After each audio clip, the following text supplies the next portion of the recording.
السلام عليكم. لا تنسوا الاعجاب بالفيديو والاشتراك في القناة تشجيعا لنا لنستمر بنشر المزيد ان شاء الله.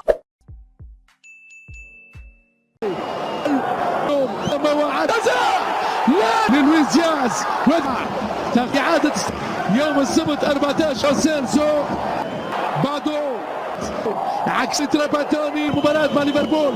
هذا هنالك مخالفة يعدي في نصف ساعة الكانتارا اخوان اخرى ليفربول فريقه يصطدم والحارس كرة جدا لو سيلسو. شوف الهجمة المنافسة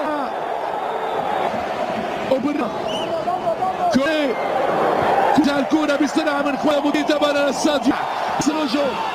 كرة تدور مليح من جانب الغرب نابيس كابوي وكرة بالراس بولايديا من هدف التعادل وضايع الكسندر يوزع بعيد على جوفاني مرتد مورينو يوزع ثلاث وباريخو بالعلامة الكاملة الاكوادور يوزع جول جول جول جول جول.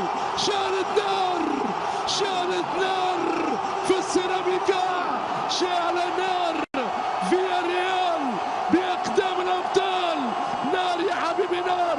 الغواسة الصفراء مدمرة، غواسة هجومية، جبروت أهل الدار في هذا المشوار. ليفربول يا سادة يعاني الأضرار. أي دمار من فيا ريال يا سادة بأقدام الأبطال. شوف الكرة وابويا بولايديا السنغالي يمضي ولا يبالي، ياتي من بعيد.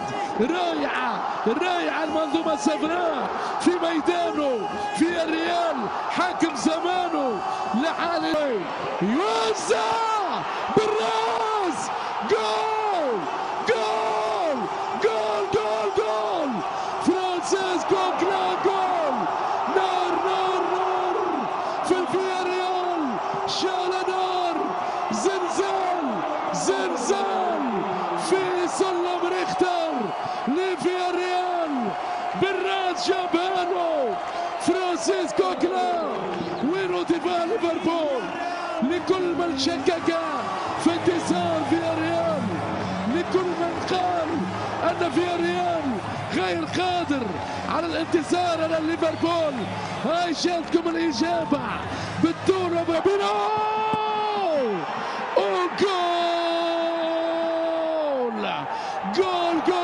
جول من المرات النادرة. فابينو كبير الانجليز التاريخي ليفربول يعود من جديد الى الدور النهائي العاشر يا سادة. عملاق الليفر كالعادة بطريقة مغناطيسية يسجل هدف عالي اللي عنده هذا البرازيلي فابينو، وعنده دياز وماني وصلاح. يوزع جول الهدف الثاني. نار يا مخياني. ليفربول نار. لويس دياز براسية الامتياز يرجع ليفربول الى الدور النهائي في العاصمة الفرنسية باريس. هذه هي الكتيبة الانجليزية. كبير الانجليز ليفربول في الشوط الثاني، شكل ثاني في الشوط الثاني. لويس دياز جاب الثاني. شوف الكرة يا سلام. الكسندر ارنولد